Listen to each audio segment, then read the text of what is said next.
Pemirsa, Dewan Pers menggelar pelatihan jurnalistik bertema peliputan tentang anak di Denpasar pagi tadi. Pelatihan yang diikuti puluhan jurnalis baik media cetak maupun elektronik ini diharapkan dapat menambah pengetahuan para jurnalis dalam menyajikan berita sesuai kode etik jurnalis, terutama tentang anak dan perlindungan anak.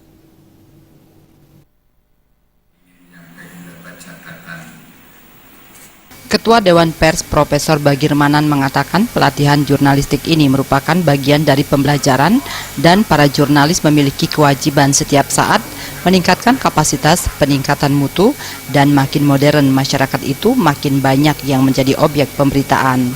Karena itu Dewan Pers, organisasi pers, dan lembaga pendidikan pers harus terus-menerus melakukan pelatihan dalam rangka meningkatkan mutu.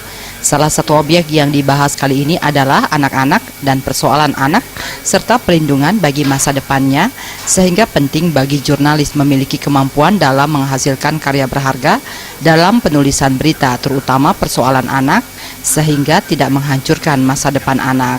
Esensinya pengaturan mengenai pemberitaan siaran anak itu bagaimana jangan sampai pemberitaan atau siaran itu merusak masa depan mereka.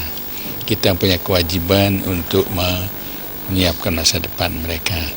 Dapat saja terjadi seorang anak tergelincir melakukan hal-hal yang tidak kita inginkan, ya.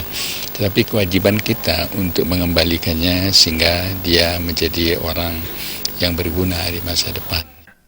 Pelatihan ini menghadirkan 3 pembicara, yakni anggota Dewan Pers Yosep Adi Prasetyo yang memaparkan kode etik jurnalistik dan etika peliputan terhadap anak, Wakil Ketua KPAI Maria Advianti yang menjelaskan hak-hak atas anak dalam Undang-Undang Nomor 23 Tahun 2002 tentang perlindungan anak, serta Maria Andriana dari LKBN Antara yang menyajikan teknik peliputan berita perspektif perlindungan anak.